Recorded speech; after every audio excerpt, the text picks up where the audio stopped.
सो hi guys, आप सभी तो मुझे जानते ही होंगे। Oh, hi. Wait a minute. Who are you? So hello guys, welcome to my YouTube channel the Indian coder. तो गाइस, आज से मैं अपने चैनल पे एक सीरीज शुरू करने वाला हूँ जिसमें मैं सबसे पहले सिखाऊंगा सी लैंग्वेज, फिर पाइथन, फिर मोस्ट प्रोबेबली हमारी होगी सी प्लस प्लस। तो पहला सवाल तो ये उठता है कि मैं सबसे पहले सी ही क्यों बता रहा हूँ। इसके दो फायदे हैं। नंबर वन, जो बंदा सी सीख रहा है वो कंप्यूटर से बात करना सीख जाएगा, means he will start talking with computer, वो कंप्यूटर से बात करना लग पड़ेगा और इस तरह बात करेगा कि कंप्यूटर जो है उसका फ्रेंड है। नंबर टू, सी बहुत ही पुरानी लैंग्वेज है, यू कैन से सबसे पुरानी लैंग्वेज है। ठीक है। और जिस बंदे को सी आ गई ना, उसको पाइथन और बाकी लैंग्वेजेस भी आ जाएंगी, क्योंकि सी जो है बहुत सारे बेसिक्स क्लियर करती है। अब बेसिक्स क्लियर करती है तो इससे ये मत समझना कि सी एक बेसिक लैंग्वेज ही है ना, सी बहुत वास्ट लैंग्वेज है। ठीक है। तो आपको एक प्रॉमिस करता हूँ कि इस सीरीज को देखने के बाद, इस सी लैंग्वेज के वीडियो को देखने के बाद, जो भी आपकी लॉजिक बिल्डिंग में प्रॉब्लम आती थी वो सारी हिस्ट्री बन के रह जाएगी। ठीक है। आप इंजॉय करोगे इस सेशन को। ठीक है। ओके। सो हमारे इस सी कोर्स में टोटल 15 चैप्टर्स होंगे। ठीक है। इस कोर्स में हमारे टोटल 15 चैप्टर्स होंगे और हर एक चैप्टर के साथ आपको एक प्रैक्टिस सेट भी प्रोवाइड करा जाएगा। जैसे हम स्कूल में करते थे ना, हम जैसे मान लो मैथ की कोई एक्सरसाइज करते हैं तो थ्योरी पढ़ने के बाद उसका प्रैक्टिस सेट भी होता है, वैसे ही मैं भी आपको एक प्रैक्टिस सेट प्रोवाइड करूंगा हर एक चैप्टर के साथ। ठीक है।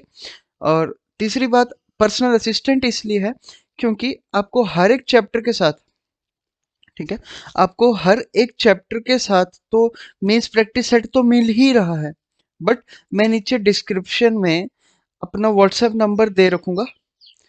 उस व्हाट्सएप नंबर पर आप कभी भी मैसेज कर सकते हैं कि मुझे इसमें प्रॉब्लम आ रही है, इस प्रैक्टिस सेट में प्रॉब्लम आ रही है, इस क्वेश्चन में प्रॉब्लम आ रही है। मैं आपकी सब प्रॉब्लम्स क्लियर कर दूंगा और मैं ट्राई करूंगा कि एक व्हाट्सएप ग्रुप बना दूं मैं, जिसमें कि मैं बहुत सारी प्रोग्रामिंग से रिलेटेड प्रैक्टिस क्वेश्चंस भेज सकूं। चौथी बात, आपको हर एक चैप्टर के साथ टाइप्ड नोट्स मिलेंगे और ये जो टाइप्ड नोट्स होंगे ये मेरे खुद के टाइप्ड नोट्स होंगे। ठीक है। और ये जो नोट्स होंगे ये बुकिश लैंग्वेज नहीं होगी, ये सिंपल एक देसी लैंग्वेज होगी। मीन्स जिस लैंग्वेज में मैं और आप बात कर रहे हैं, जिस लैंग्वेज में हम बात करते हैं, सिंपल वैसी लैंग्वेज में। ठीक है। और एक और चीज, बहुत ही अमेजिंग चीज है, आपको दो गेम्स बनाना भी सिखाई जाएंगी। ठीक है। दो गेम्स जो होंगी, एक तो होगी 7th या 8th चैप्टर के बाद और एक होगी 15th चैप्टर के मीन्स एंड में। ठीक है। But you will enjoy it. ठीक है, देखना आप खुद से बनाना शुरू कर देंगे। ओके।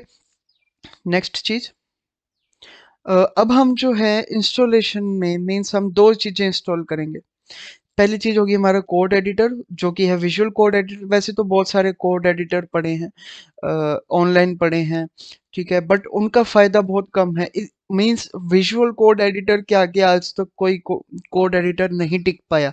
कोड एडिटर वो होता है जिसमें कि हम अपना कोड लिखते हैं, जिसमें हम अपना सी प्रोग्राम लिखेंगे। ये जो विजुअल कोड एडिटर है इसको वीएस कोड भी बोला जाता है और ये माइक्रोसॉफ्ट के थ्रू एक बहुत ही अच्छा कोड एडिटर प्रोवाइड करा गया। और अगली चीज हम जो इंस्टॉल करेंगे वो करेंगे कंपाइलर। ठीक है। उससे अगली चीज जो है यहाँ पे स्टेप्स है। तो स्टेप्स में सबसे पहले हम करेंगे विजुअल कोड एडिटर इंस्टॉल, उसके बाद हम करेंगे अपना कंपाइलर इंस्टॉल। ठीक है। तो चलो करते हैं।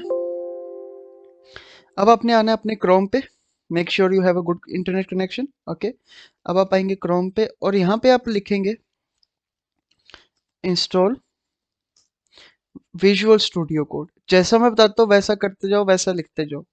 ठीक है। जैसे आप एक गेम इंस्टॉल करते हो वैसे ही करना है। आपका विंडोज है तो विंडोज करो, मैक है मैक करो, लाइनक्स है तो लाइनक्स के लिए करो। ठीक है। जस्ट आपने यहाँ से इंस्टॉल पे कर दिया और देखो यहाँ पे ये जो है हमारा विजुअल कोड जो है वो इंस्टॉल हो रहा है। ठीक है। 60 MB का विजुअल कोड है। इसको होने दो, इसको होने दो। अब आपने करना है कंपाइलर। यहाँ पे ओवरव्यू में गए, ओवरव्यू में आपने नीचे आना है और यहाँ पे आप देख सकते हो, यहाँ पे सी प्लस प्लस है।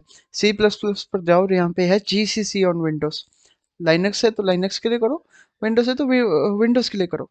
अब यहाँ पे आप देख सकते हो कई लिंक्स है, जैसे ये एक लिंक है, कोई ये भी एक लिंक है, ये भी एक लिंक है। आपने किसी लिंक पर नहीं क्लिक करना, आपने यहाँ पर जाना है और यहाँ पे ये देखो लिखा है ना क्लिक मिंजी W64, सिर्फ इस पे क्लिक करना है जो कि सोर्स फोर्स वेबसाइट के थ्रू प्रोवाइड करा गया है, ठीक है। सिर्फ यही एक ट्रस्टेड सोर्स है।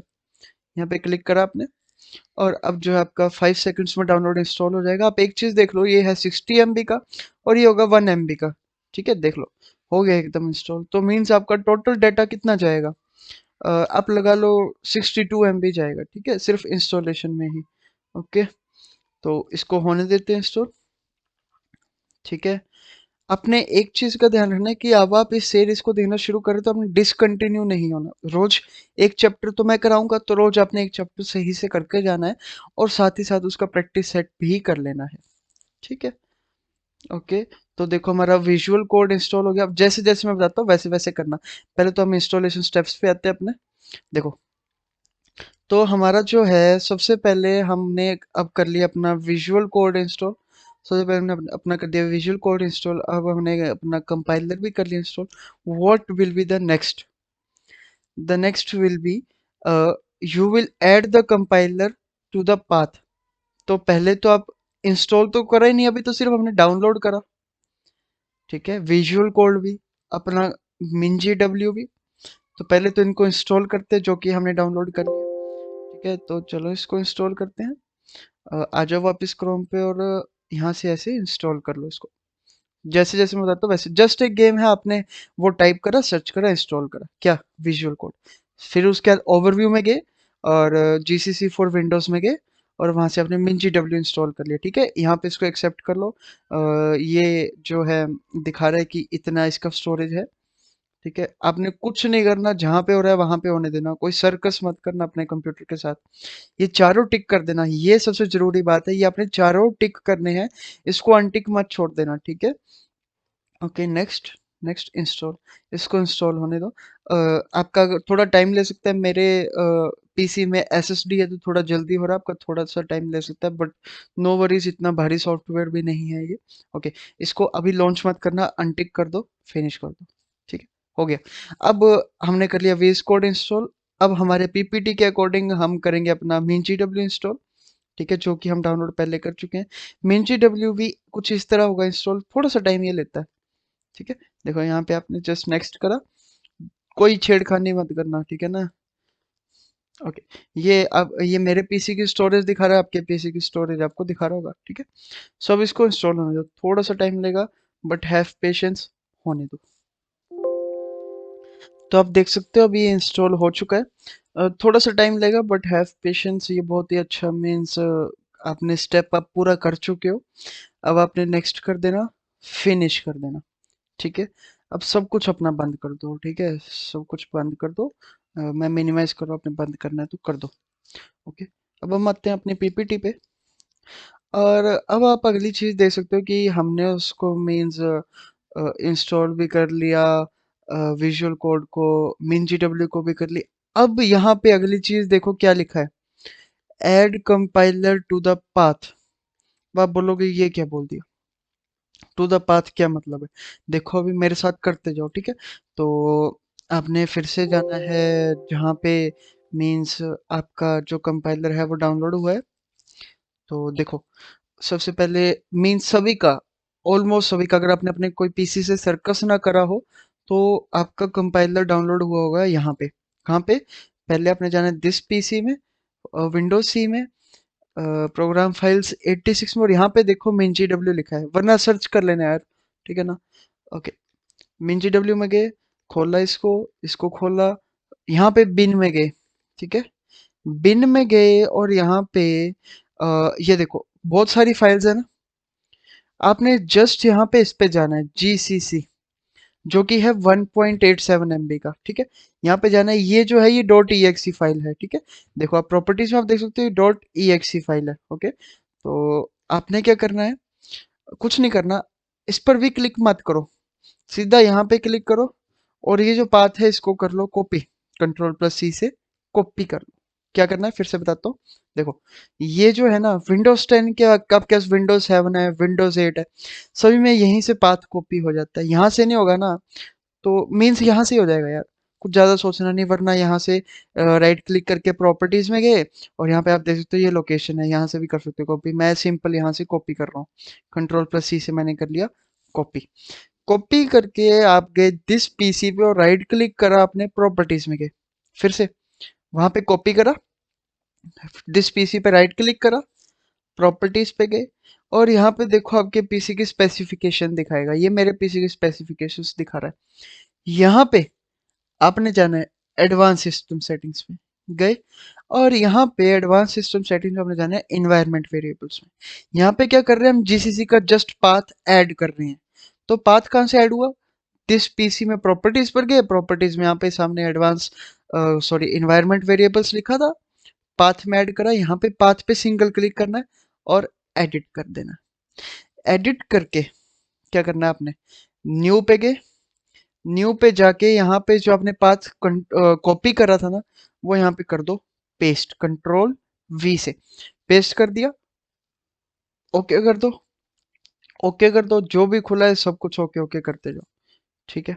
ओके, अब हम आते हैं वापस अपनी पीपीटी पे, ठीक है।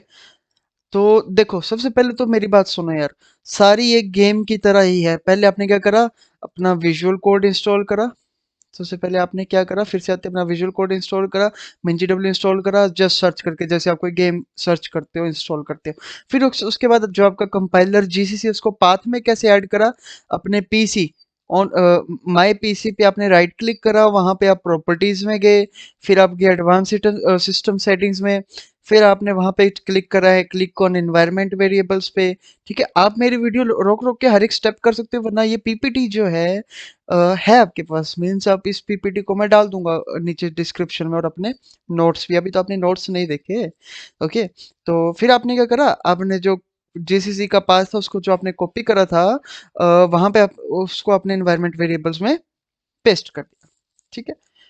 अब देखो, वो आप बोलोगे कि ये क्या है, देखो मैंने हर एक स्टेप का स्क्रीनशॉट लिया। आपने जब पाथ कॉपी करा था ना, कॉपी करने के बाद दिस पीसी पे मैंने राइट क्लिक करा, और देखो यहाँ पे प्रॉपर्टीज पे आपने क्लिक करना है, ठीक है। नेक्स्ट, नेक्स्ट गया आप एडवांस सिस्टम सेटिंग्स पे आपने क्लिक करना है, उससे अगला इन्वायरमेंट वेरिएबल्स पे, उससे अगला फिर अपने पाथ पे सिंगल क्लिक करना है और एडिट पे सिंगल क्लिक करना है, ठीक है। And after that you will click on what, सबसे पहले आप करेंगे न्यू पे, ठीक है, और दूसरे नंबर पे आप करेंगे यहाँ पे पास्ट पे पाथ पेस्ट, और ओके ओके, सारे डब्बे ओके ओके ओके करते जाने, और आपके इंस्टॉलेशन कंप्लीट हो जाएंगे, and then will enjoy, means अब हमारा काम हो चुका है, अब हमारी इंस्टॉलेशन खत्म हो चुकी है। अब कई सोच रहे होंगे यार बहुत टफ काम है, हम इस लेक्चर को छोड़ देते हैं, बंदा पता नहीं क्या क्या करा रहा है। तो मैं आपको बता दूं, जो एक बेस्ट कोडर होगा, जो कि एक बेस्ट मींस प्रोग्रामर होगा, वो इसी सेटअप पर काम करता है,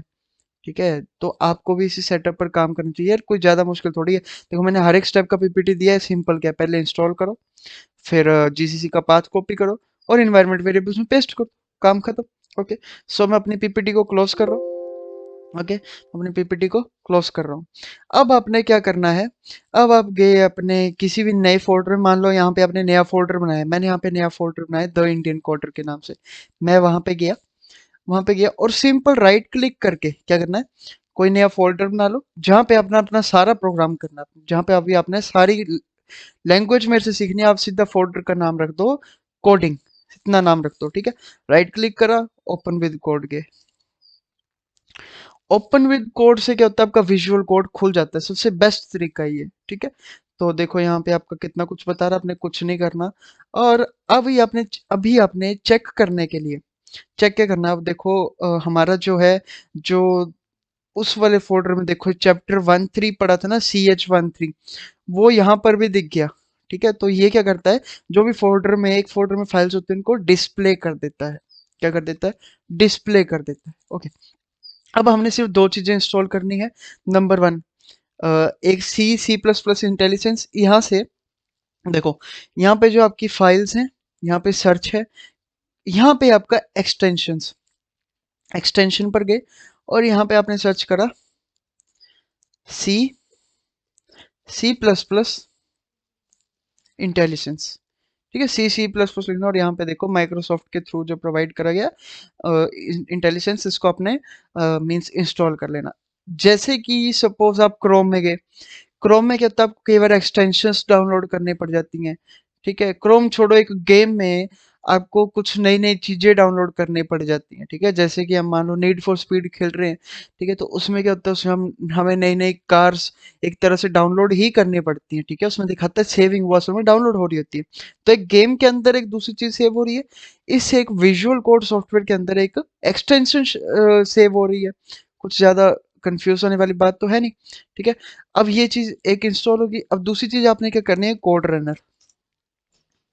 कोड रनर लिखना है, मेरे साथ अभी आइकन ट्रैक कर लेना, ये वाला आइकन मेरे में ऑलरेडी इंस्टॉल्ड है, ठीक है? मेरे में ऑलरेडी इंस्टॉल्ड है, आपने कर लेना है इंस्टॉल, ठीक है? तो सिंपल, अब आपका सब कुछ हो गया, इसको कर दो बंद और यहाँ पे आओ अपनी फाइल पे। अब देखो, अब जब आपने पहला कोड अपना शुरू करना है, तो कहाँ से करोगे? ये देखो, ये है ना न्यू फाइल, यहाँ पे क्लिक करना है और सी में जो भी आप अपना फाइल सेव करते हो उसको आपने सेव करना है डॉट सी एक्सटेंशन से। फॉर एग्जांपल हमारा सबसे पहला वाला कोड होगा, उसका नाम रख देते हैं फर्स्ट, तो उसको फर्स्ट नहीं, फर्स्ट डॉट सी के नाम से सेव करना। देखो जैसे सी सेव करा, वहां पे देखना भी कैसे आइकन आ जाएगा। इतना स्मार्ट है हमारा विजुअल कोड एडिटर, ठीक है?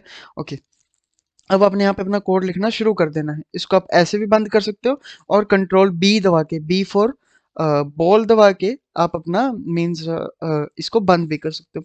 अब ये चेक करने के लिए कि हमारी इंस्टॉलेशन परफेक्टली हो गई है, आप मेरे साथ जस्ट एक कोड लिखो सिंपल सा। अगर वो रन कर गया तो you are ready to go. अगर नहीं करा तो नीचे डिस्क्रिप्शन में व्हाट्सएप नंबर है, मुझे आप डीएम कर दें, डायरेक्ट मैसेज कर दें और मैं आपकी हेल्प कर दूंगा। अगर आपने मेरे साथ जैसे मैंने बताया वैसे वैसे करो तो आपको कोई प्रॉब्लम नहीं आएगी, मैं गारंटी देता हूँ, ठीक है? तो आपने क्या करना है, सबसे पहले जैसे मैं बताता हूँ सिर्फ वैसे वैसे लिखते जाओ, ठीक है?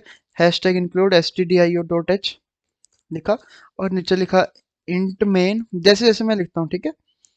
Int main, okay. और यहाँ पे आपने लिखा प्रिंट एफ, ऐसे सेमीकोलन दे देना और यहाँ पे हमने लिखा हेलो गाइस, ठीक है? और यहाँ पे हमने दे दिया सेमीकोलन और यहाँ पे लिख दिया रिटर्न 0, यहाँ पे भी हमने दे दिया semicolon. Okay, all right fine. अब अपने इसको करना है सेव। सेव कैसे करेंगे, कंट्रोल एस दबा के सेव कर देना, ठीक है? यहाँ पे देखो प्ले बटन है, ये प्ले कहाँ से आया, जो हमने वो कोड रनर करा था ना, उससे ये प्ले बटन आ गया। अब आप पूछोगे एक हमने करा था सी प्लस प्लस इंटेलिजेंस, उसका क्या फायदा? देखो उसका ये फायदा था, जैसे देखो मैंने सिंगल सेमीकोलन दिया ना, दोनों सेमीकोलन आ गए, तो ये सी प्लस प्लस इंटेलिजेंस का ही काम है। उसमें इतनी, अब हमारे कोड रनर में, अब हमारे विजुअल कोड में इतनी इंटेलिजेंस आ गई है कि वो आधा काम तो खुद ही कर दे रहा है, ठीक है? तो मैं वापस लिख देता हूँ hello guys, okay. So just play it यहाँ से। अगर आपका ये चल पड़ा successfully, then you are ready to go. अब देखो चल पड़ा ना, अब आपने एक चीज का ख्याल रखना है, देखो यहाँ पे जो आउटपुट में दिख रहा है ना, वो आपने लाना है टर्मिनल में। मैं आपको एक बात बताता हूँ, अगर आपने ये चीज कर ली ना, और आपकी लाइफ का अगर पहला प्रोग्राम है ये मेरे साथ, तो यार मीन्स कॉन्ग्रेचुलेशन, आज आपने अपनी लाइफ का पहला प्रोग्राम मेरे साथ लिखा है। नीचे कमेंट्स में जरूर लिख देना अगर आपने अपना लाइफ का पहला प्रोग्राम मेरे साथ करा तो, ठीक है? लेकिन बात ये, हम इसको आउटपुट में नहीं डिस्प्ले करना चाहते, हम इसको टर्मिनल में ही डिस्प्ले करना चाहते हैं। रीजन मत पूछो, आगे समझ आ जाएगा, ठीक है? कई चीजें होती है जो टाइम के साथ बताने वाली होती है। तो आपने क्या करना है, यहाँ पे गेयर आइकन पर गए, जो कि सेटिंग्स है, यहाँ पे सेटिंग्स में गए, सेटिंग्स में गए, ओके। यहाँ पे आपने सर्च करना है code runner, code runner, all right. Sorry मैंने स्पेलिंग गलत लिख दी है, कोड रनर। देखो यहाँ पे कितना कुछ आ गया ना, 27 सेटिंग्स होंगी, ठीक है? अब आपने एक तो क्या करना है, एक है क्लियर प्रीवियस आउटपुट, इसको आपने अनटिक ही छोड़ देना है, इसको टिक मत करना, ठीक है? नीचे जाओ, नीचे जाओ, यहाँ पे होना है कोड रनर डिस्प्ले आउटपुट इन टर्मिनल टैब, इस नाम से होना है, ठीक है? ढूंढो मिल जाएगा, ये देखो code runner run in terminal, क्या code runner run in terminal, इसको कर देना है टिक, फाइन। क्लोज कर दो, क्लोज कर दो। अब देखना, अब ये जो है टर्मिनल में ही रन होगा, देखो टर्मिनल में हुआ रन और हेलो गाइस आ गया, ठीक है? Okay fine. अब हम आते हैं अपने नोट्स पे। अब ये समझ लो कि आप रेडी हो प्रोग्रामिंग करने के लिए। मानता हूँ शुरू का स्टेप थोड़ा बोरिंग है, बट किसी को इंटरेस्टिंग भी लग सकता है, क्या है इंस्टॉल ही तो है, ठीक है? विजुअल कोड इंस्टॉल करा, कंपाइलर इंस्टॉल करा और जीसीसी को पाथ में ऐड करा, काम खत्म, ठीक है? ओके, तो मैं इसको कर रहा हूँ अभी फिलहाल के लिए बंद, ओके। यहाँ पे आते हैं, यहाँ पे देखो नोट्स पढ़े हैं। मैं आपको नोट्स प्रोवाइड कर दूंगा, टेंशन नहीं लेने का, ठीक है ना? जब अपन है तो टेंशन काहे को लेने का, ओके। तो यहाँ पे देखो नोट्स खुल गए, ठीक है। नोट्स में सबसे देखो, आपको बिल्कुल ऐसे सेम टू सेम नोट्स मिलेंगे, मैंने खुद की लैंग्वेज में नोट्स लिखे हैं। ठीक है। ओके। सो हमारा अब चैप्टर 1 शुरू होने जा रहा है। आप चाहे तो खुद से भी लिख सकते हो, कई बार क्या होता है जो हम खुद से नोट्स लिखते हैं ना वो ज्यादा समझ में आते हैं। ओके। तो हमारा अब चैप्टर 1 शुरू होने जा रहा है। ठीक है। सॉरी, चैप्टर 1 का नाम है basics and important terms in C. देखो, सी तो है ही बेसिक क्लियर करने वाली चीज। ठीक है, तो basics and important terms in C. तो बेसिक्स क्यों लिखा है? बेसिक्स में अब कईयों को तो ये नहीं पता होगा कि प्रोग्रामिंग क्या है। ठीक है, कईयों को ये नहीं पता होगा कि सी क्या है। ठीक है, तो इसमें कोई शर्म वाली बात नहीं है, मैं भी एक बिगिनर ही था आपके आपके टाइम में। तो हम सीखेंगे, बिल्कुल शुरू से सीखेंगे। अब देखो, बिगिनर तो मैं था, तो जो तकलीफें मेरे को सीखने में आती थी, आई ट्राई कि वो तकलीफें आपको ना आए। सो ओके, बातें असाइड, अब हम करेंगे अपना काम शुरू। अब बिल्कुल सीरियस होके काम करें। ठीक है। तो सबसे पहले मैं बताऊंगा व्हाट इज प्रोग्रामिंग। तो देखो, सिंपल सी बात है। फॉर एग्जाम्पल, आप मीन्स स्कूल गए। ठीक है, आप स्कूल गए एंड आपके मार्क्स कम आए। ठीक है, मान लो आपके मैथ्स में कम मार्क्स आए। ठीक है, आप घर पे आए, वो मार्क्स शीट लेके, मान लो आपके आए 10 में से 2 या 3 मार्क्स। अब आप डर गए हो कि आप पापा को कैसे वो दिखाओगे। ठीक है। सो आपका जो बात करने का अंदाज होगा पापा से वो अलग होगा। ठीक है, ये होगी पहली सिचुएशन। दूसरी सिचुएशन क्या है? आपके मैथ्स में तो कम कम मार्क्स है बट साइंस में बहुत अच्छे हैं, 10 आउट ऑफ 10 आ गए। उस वो वाले मार्क्स जब आप दिखाओगे, आपके बात करने का अंदाज अलग होगा, आपके दो दो अंदाज होंगे। ठीक है। तो जिस अंदाज में आप बात करोगे, वो तो आप करोगे हिंदी में। एक्सप्रेशन, हाव भाव सब कुछ अलग होगा, बट बात तो आप हिंदी में करोगे ना। ठीक है, बात तो आप अपने विचारों से करोगे। वो जो बात करना है, ठीक है, उसी को कंप्यूटर की भाषा में प्रोग्रामिंग बोलते हैं। ठीक है, उसी को कंप्यूटर की भाषा में प्रोग्रामिंग बोलते हैं। कि घर आए, मैथ्स का टेस्ट दिखाए, पापा मेरे मार्क्स कम आए, प्लीज कुछ करना मत, मारना मत, ये है वो है। ठीक है, तो आप क्या कर रहे हो? आप जस्ट बात कर रहे हो पापा से। बट अगर आपने वही मार्क्स 10 आउट ऑफ 2, सॉरी मैं क्या बोल रहा हूँ, 2 आउट ऑफ 10 आपने कंप्यूटर में फीड करने, तो आप कंप्यूटर को थोड़ी बोलोगे कंप्यूटर जी मेरे 2 नंबर फीड कर दो, 10 में से 2। तो वो बोलेगा भाई क्या बोल रहा है, दफा हो इधर से, मेरे को नहीं समझ आ रहा। तो कंप्यूटर को हमारी लैंग्वेज नहीं समझ आती। कंप्यूटर को मींस बाइनरी लैंग्वेज जो कि 0 और 1 है वही समझ आती है। उस 0 और 1 लैंग्वेज को ही मींस आगे अलग अलग चीज में डिवाइड करा गया। फॉर एग्जाम्पल, मेन लैंग्वेज तो संस्कृत है ना, संस्कृत से ही इंग्लिश बनी है, संस्कृत से तमिल बनी है, संस्कृत से हिंदी बनी है। ठीक है, तो वैसे ही इसका है। प्राइमरी लैंग्वेज तो बाइनरी है, बट उस बाइनरी लैंग्वेज से ये अलग अलग लैंग्वेजेस बात करती हैं। जैसे सी बात करती है, उससे पाइथन बात करती है, C++ बात करती है। ठीक है, तो आप प्रोग्रामिंग का मतलब समझ ही गए होंगे। ठीक है, अब सवाल ये उठता है कि मैंने एक बार 2 नंबर वाला किस्सा बोला, एक बार 10 नंबर वाला। वो इसलिए कि सी अलग तरह से बात करेगी कंप्यूटर से, सी अलग तरह से बात करेगी, पाइथन अलग तरह से करेगी। ठीक है, 2 नंबर जब आए तो अलग तरह से बात करोगे, 10 नंबर जब आए तो अलग तरह से बात करोगे। ठीक है, तो हर लैंग्वेज का एक अपना अपना अंदाज है, अपना अपना मीन्स टेस्ट है हर लैंग्वेज, और बहुत ही अच्छी लगती है अगर हमें आ जाए तो। ओके, सो अब मेरी लिखी हुई चीज देखते हैं। Just like me the Indian coder is talking to you in English और हिंदी लैंग्वेज, इंग्लिश, हिंदी और एनी अदर लैंग्वेज। मैं तो आपसे हिंदी में बात कर रहा हूँ। ठीक है, ठीक है, तो जैसे कि मैं आपसे हिंदी में बात कर रहा हूँ, तो ये है एक human language, that is the human language. But the computers don't understand the human language. Computer human language understand नहीं करेगा। ठीक है, we communicate with computer through different programming languages. One of the programming languages C. I hope you have understood, मैंने आपको सब समझा दिया। ठीक है, okay, now what is C. C क्या है? एक तो ये one of the oldest programming language है, ये मैं आपको पहले बता दिया है। ये किसने इन्वेंट करी है? डायनिस रिची ने, यूएसए। ठीक है, फाइन, ओके। तो अब देखो, अब हम अपना स्टार्ट करेंगे वेरिएबल्स। अब देखो, हमारा अभी तक बेसिक कंप्लीट हुआ, चीज पे, कौन सी चीज पे आए हैं? Important terms in C. What? Important terms in C. तो आज हम इन इंपॉर्टेंट टर्म्स में क्या पढ़ेंगे, लिख लो या दिमाग में रख लो। सबसे पहली चीज हम पढ़ेंगे वेरिएबल्स, फिर पढ़ेंगे कॉन्स्टेंट्स, ठीक है। फिर पढ़ेंगे rules for naming variables in C. अब देखो ये बुकिश लैंग्वेज थोड़ी है, बुक में पता नहीं क्या क्या लिखा होगा। ये बुकिश लैंग्वेज है ही नहीं, बुक में टाई नहीं लिखा होगा, कहीं पे अलमीरा नहीं लिखा होगा। ये सब मैं यहाँ पे कर रहा हूँ, ठीक है ना। ये सारी बकचोदी मेरी है इसमें, ठीक है। तो मतलब you will enjoy it, okay. तो सबसे पहले क्या होगा, मैं वेरिएबल्स कराऊंगा, कॉन्स्टेंट्स कराऊंगा, जिसमें कि अलग अलग तरह के कांस्टेंट के भी अलग अलग तरह के टाइप्स होते हैं। फिर बताऊंगा कि वेरिएबल्स जो हमने सीखे थे उनको किस तरह नेम करना है सी में। और फिर आएगा हमारा फर्स्ट सी प्रोग्राम, जो कि हम ऑलरेडी कर चुके हैं, बट इसको करने के बाद आप उसको और अच्छी तरह समझोगे। फिर आएगा basic structure of C program, ये आप समझ लेना, ये वाला मैं पहले ही करा दूं, क्योंकि बेसिक स्ट्रक्चर आएगा तभी तो आप पहला कोड लिख पाओगे, है ना। ठीक है। और उसके बाद हम पढ़ेंगे कमेंट्स। फाइन, कमेंट्स पढ़ेंगे, और बाकी तो सब सिंपल ही, ओके। तो सबसे पहले हम आते हैं अपने वेरिएबल्स पे।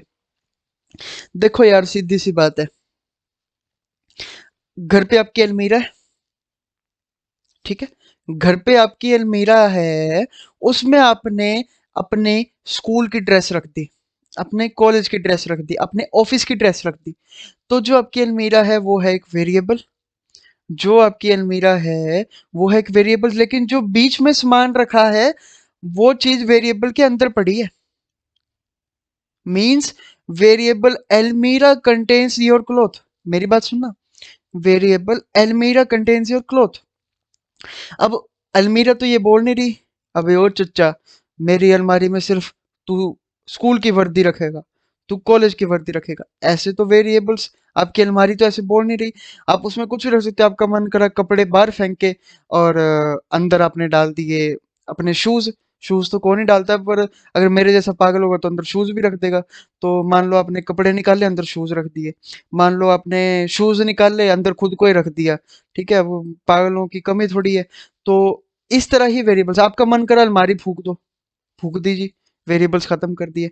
वैसे ही सी में वेरिएबल्स का हिसाब है कि जैसे ए के अंदर 9 पड़ा है, क्या अंदर आप 10 भी 11 भी। अब देखो, जैसे मैंने बोला था ना, अलमारी कंटेन्स योर ड्रेस, अलमारी कंटेन्स ड्रेस, या फिर अलमारी is assigned the dress, okay. वैसे ही ए इज असाइंड 9। अब जैसे बी के अंदर जेड पड़ा है, देखो वेरिएबल के अंदर एक और वेरिएबल भी तो पड़ा हो सकता है।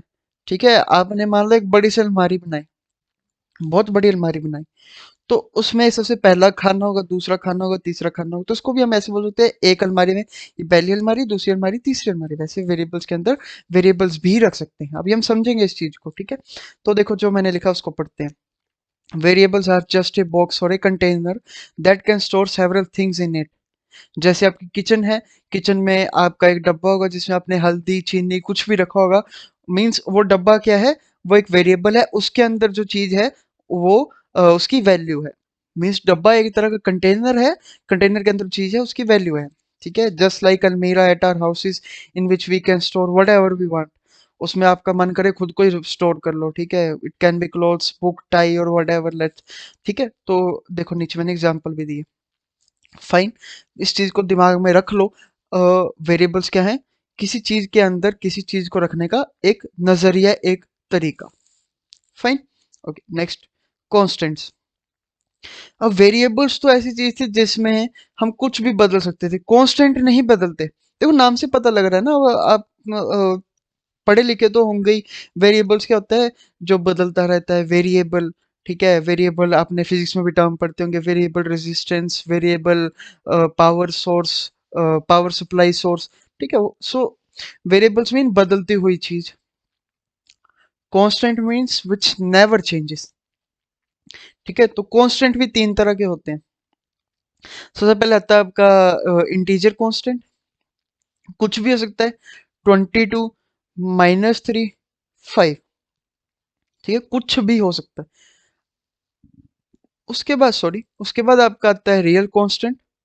रियल कांस्टेंट्स में क्या होता है, डेसिमल वैल्यूज आप रख सकते हैं। ठीक है, डेसिमल वैल्यू रख सकते हैं, फॉर एग्जांपल 2.7 रख सकते हो। 2.7 को आप 27.0 भी बोल सकते हो। हमारा और कंप्यूटर का नजरिया अलग अलग है।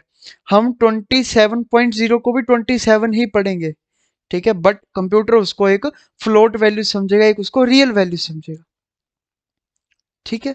ये जो रियल कांस्टेंट है इसको फ्लोट कांस्टेंट भी पढ़ लो। इसको मैं तो कहता हूँ फ्लोट कांस्टेंट ही समझो, ठीक है। इसको आप जो है यहाँ पे, इसको छोड़ के आप यहाँ पे फ्लोट कांस्टेंट ही समझना, ठीक है। क्या कि ये एक तरह से जो है आपका फ्लोट कांस्टेंट है। सॉरी, ज्यादा कलाकारी होगी, ठीक है। तो सॉरी फॉर द डिस्टरबेंस।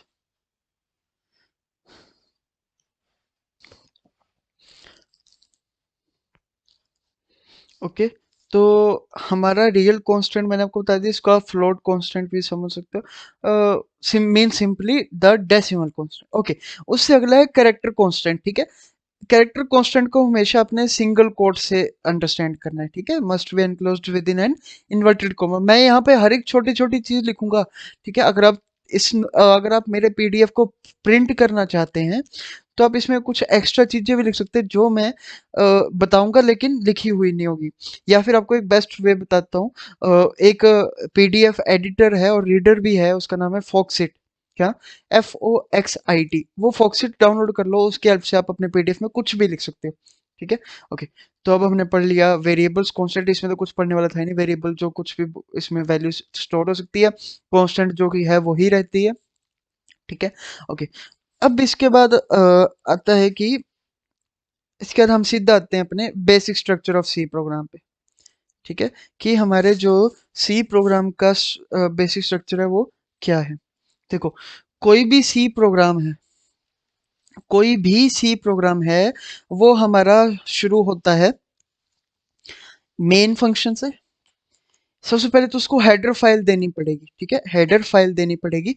उसके बाद स्टार्ट होता है मेन फंक्शन। उस मेन फंक्शन के अंदर सब कुछ लिखा जाता है और उसको एग्जीक्यूट मतलब टर्मिनेट भी करा जाता है, ठीक है। तो मैं आपको बताता हूँ, अभी अभी हम जाएंगे अपने कोड एडिटर जिसका नाम है विजुअल कोड एडिटर, उसमें जाएंगे अभी। तो लेट अस स्टार्ट। तो आप गए अभी अपने विजुअल कोड एडिटर में, मैंने कैसे बताया था। यहाँ पे जस्ट राइट क्लिक करो, ओपन विद कोड में जाओ। ओके, सो इसको कर दो बंद। अब यहाँ पे हम अपनी पहली फाइल बनाते हैं। पहली फाइल बनाते हैं, इन दोनों को मैं मार देता हूँ डिलीट। ओके, तो यहाँ पे देखो, आपने ये न्यू फाइल है ना, ये न्यू फोल्डर है, आपने सिंपल न्यू फाइल पे जाना है और मैं उस पहली फाइल का नाम रखता हूँ। देखो हमारा ये क्या है, बेसिक स्ट्रक्चर, तो इसको मैं नाम रखता हूँ 1 बेसिक स्ट्रक्चर। स्ट्रक्चर ये स्पेलिंग होते हैं ना, हाँ, डॉट सी। एंटर मार दिया। तो इस देखो, आपको एक चीज और बताता हूँ, यहाँ पे फाइल का नेम कैसे करना है। बीच में कोई स्पेस नहीं होना चाहिए, अंडरस्कोर हो सकता है, ठीक है। ओके, तो अब मैंने आपको बताया कि हेडर फाइल से स्टार्ट करना है। वो हेडर फाइल क्या होगी? वो हेडर फाइल हमारी होगी hash include what, hash include. मैं यहाँ से थीम बदल देता हूँ, कलर थीम, सेटिंग्स से कलर थीम में जाएंगे और यहाँ पे जाएंगे डार्क विजुअल स्टूडियो। ये वाला थीम अच्छा लगता है, ठीक है। हैश इंक्लूड और ये वाला टैग देंगे stdio.h। फिर से stdio.h, इसका मतलब क्या हुआ? Standard input and output. अब मैंने आपको एक चीज बताई थी, याद करना, कि जब भी आप सी प्रोग्राम सीख जाएंगे, जब भी आप सी प्रोग्राम सीख जाएंगे, you will learn to talk with computer. आप कंप्यूटर से बात करना शुरू कर देंगे। फाइन, देखना अभी आप कंप्यूटर से बात करेंगे। मैं कंप्यूटर जी को बोल रहा हूँ, मैं कंप्यूटर को बोल रहा हूँ, भाई तू मेरे से स्टैंडर्ड इनपुट ले ले और फिर मुझे उसका output they they. STDIO, STD stands for standard, I stands for input और स्टैंड्स फॉर आउटपुट। मैं कंप्यूटर को बोल रहा हूँ, कंप्यूटर साहब, कंपाइलर साहब, हम कंपाइलर से बात करें, ये तो कंप्यूटर थोड़ी है, वो तो कंपाइलर है। कंपाइलर कंपाइलर आगे बाइनरी लैंग्वेज से बात कर रहा है और बाइनरी लैंग्वेज कंप्यूटर को हुक्म दे रहा है। तो हम सिंपल कंपाइलर से बात कर रहे हैं। कंपाइलर बाबा, ठीक है। तो मिर्ज़ापुर वाला वही चच्चा, आपको याद ही होगा, जो मुन्ना भैया उसको डराते हैं, ठीक है, तो मैं नाम नहीं लूंगा अभी। तो वो मैं बोलता हूँ कंपाइलर चच्चा, मैं आपको एक स्टैंडर्ड इनपुट देने जा रहा हूँ एक कोड के थ्रू, उसकी आपने मेरे को आउटपुट देनी है। वो बोलता ठीक है, आप कोड लिखो। तो मैं कोड शुरू कर रहा हूँ, ठीक है, ये जो बीच वाली चीज़ है इसको इग्नोर मारो, इसको मत लिखो, ठीक है। अब आपने शुरू करना है इंट, सॉरी, इंट मेन, ठीक है। ये इंट मेन क्या है, ये एक फंक्शन है जिसमें कि हमारा सी का सारा ही स्ट्रक्चर लिखा जाएगा इस इंट मेन में, ठीक है। This int stands for integer, okay. So यहाँ पे आपने इसको ऐसे स्टार्ट कर देना, और इसको ये करली ब्रैकेट से इसको स्टार्ट कर देना, पहले अपनी वाली ब्रैकेट देनी उसको स्टार्ट कर देना, फाइन। अब आप गए अपने इंट मेन पे, इंट मेन के अंदर जो भी लिखोगे वही आपका प्रिंट होगा, याद रखना। Come on come on, get to my words. Int main में आप कुछ भी लिखोगे वही आपका मेन फंक्शन होगा। जैसे आप एक लेटर लिखते हो ना, सबसे ऊपर आप नाम एड्रेस वगैरह लिखते हो, फिर सब्जेक्ट लिखते हो, लेकिन जो बॉडी होती है वही मेन होती है ना, वही मेन होती है ना बॉडी।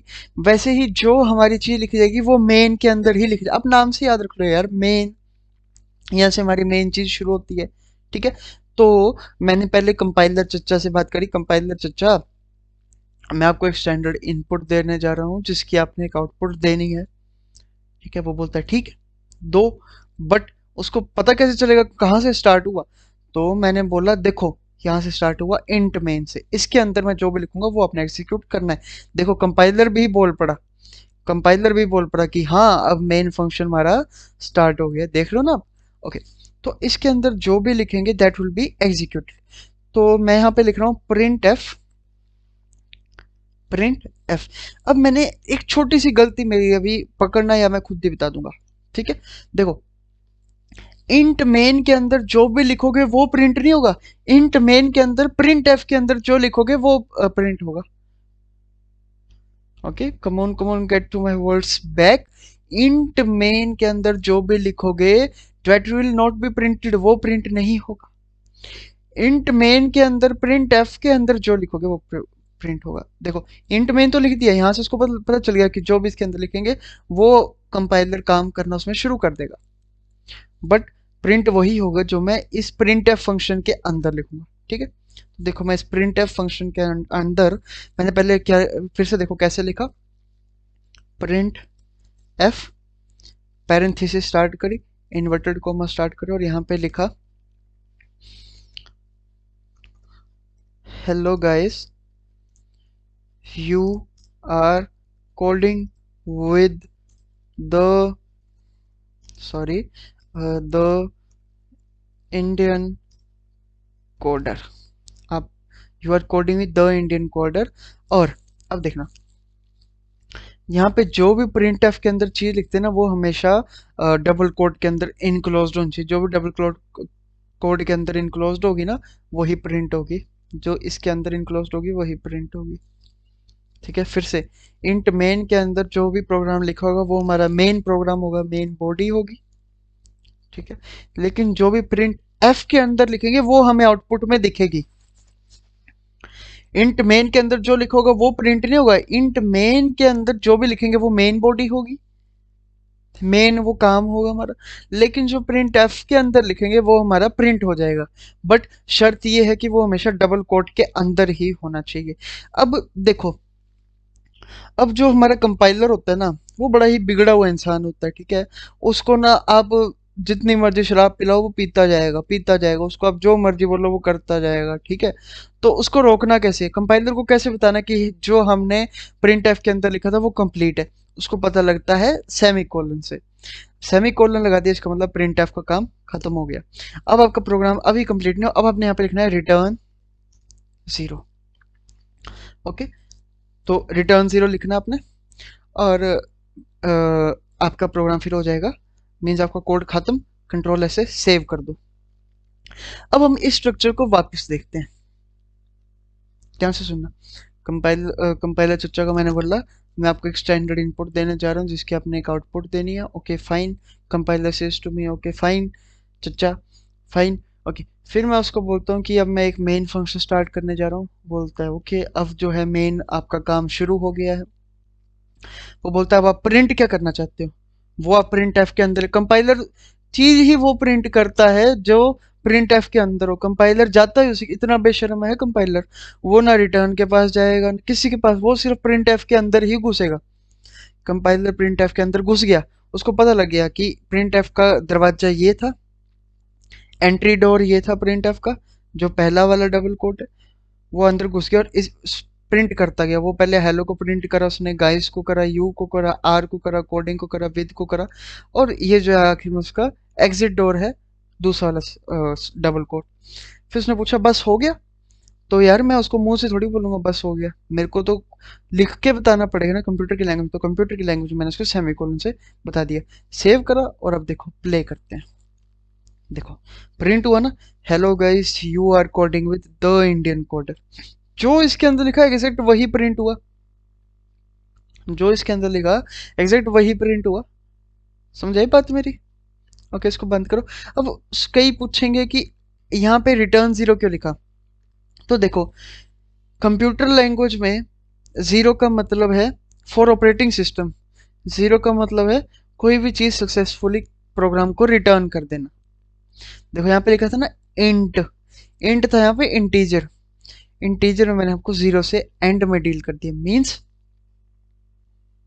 मेन को मैंने पहले बता दिया भाई तेरा फंक्शन मैं एक इंटीजर से ही खत्म कर दूंगा।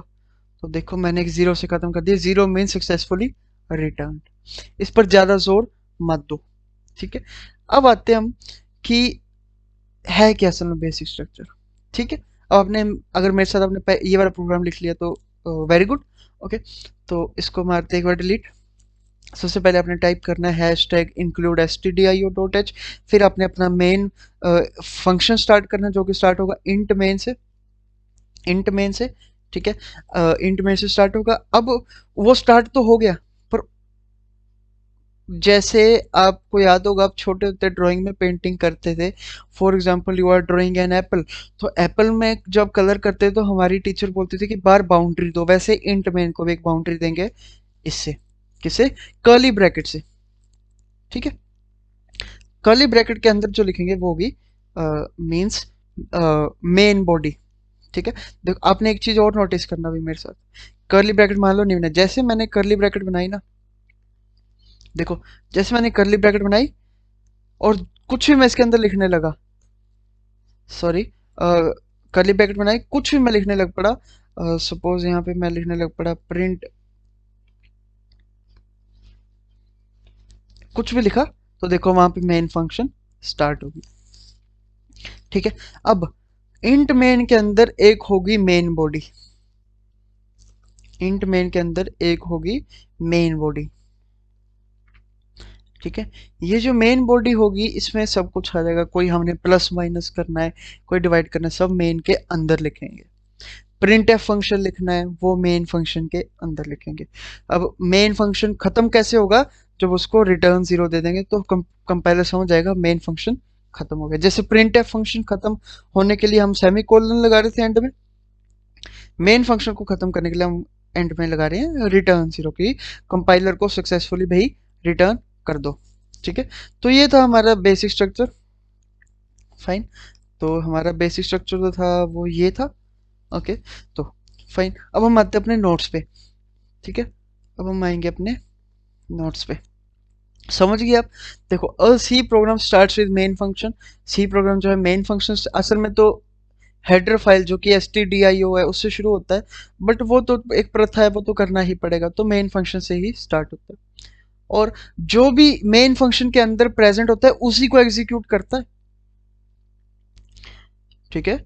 सुनना मेरी बात, जो भी मेन फंक्शन के अंदर प्रेजेंट होगा उसी को एग्जीक्यूट करेगा।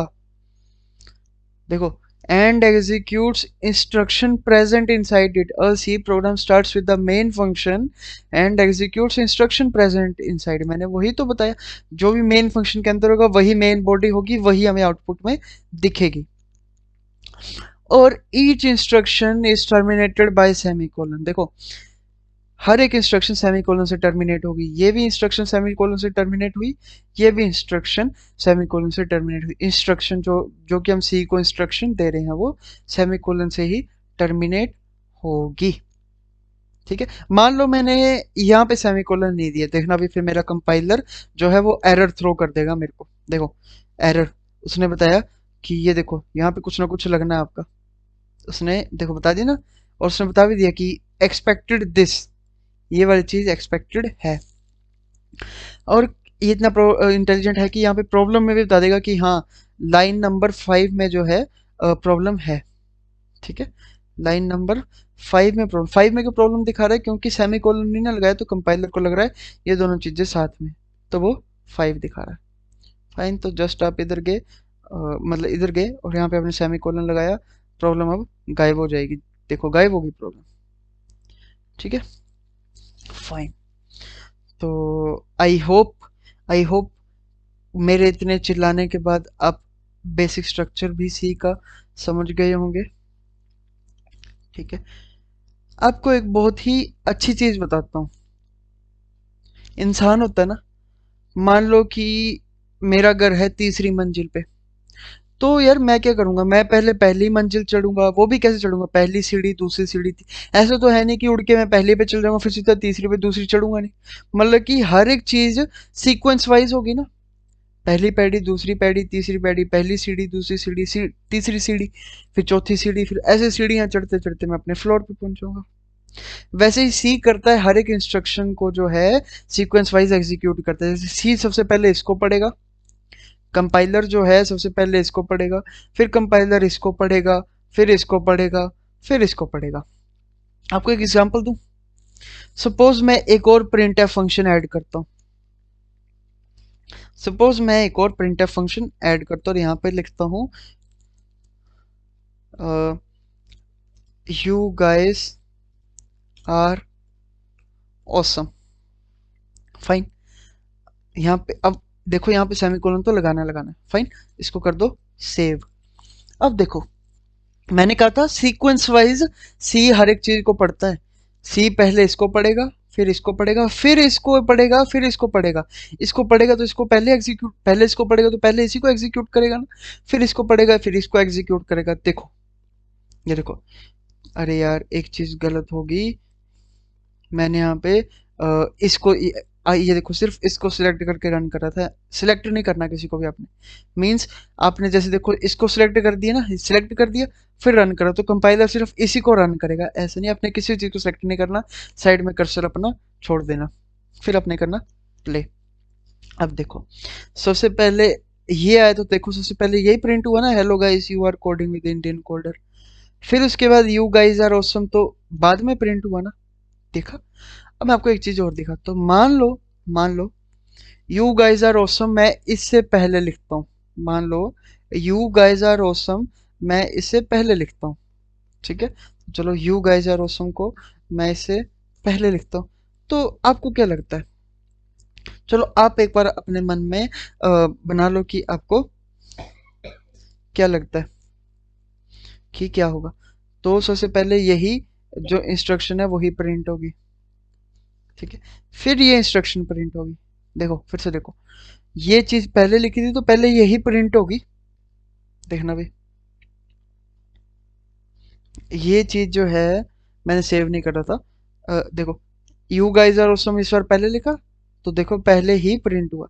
तो सी क्या करती है, हर एक इंस्ट्रक्शन को एक बाय एक, वन बाय वन एग्जीक्यूट करती जाती है। ऐसा नहीं है कि पहले वो इसको पढ़ेगी, सॉरी पहले वो सेकंड वाली लाइन को पढ़ेगी फिर वो फर्स्ट वाली लाइन को पढ़ेगी ना, पहले वो फर्स्ट को ही पढ़ेगी और फर्स्ट को ही एग्जीक्यूट करेगी। ठीक है, तो ये वाली चीज भी कंप्लीट होगी, बेसिक स्ट्रक्चर। ये देखो नोट में मैंने स्पेशली लिखा है, instructions in C are executed sequence wise, मतलब एक के बाद एक, वन बाय वन। अब हमने अपना फर्स्ट सी प्रोग्राम भी लिख लिया, अब ये भी लिखा जो। ठीक है, इसमें भी देख लो मैंने यहाँ पे सेमी कोलन लगाया है। ठीक है, और यहाँ पे देख लो ये मैंने उसको इंट मेन को बाउंड्री भी दी हुई है, फाइन। ओके, अब हमारा कांस्टेंट हो गया, वेरिएबल हो गया, फर्स्ट सी प्रोग्राम हो गया, बेसिक स्ट्रक्चर हो गया। अब सिर्फ तीन चीजें रही हैं, कमेंट्स, लाइब्रेरी फंक्शंस और वेरिएबल को किस तरह लिखना है। ठीक है, तो देखो बताता हूँ मैं।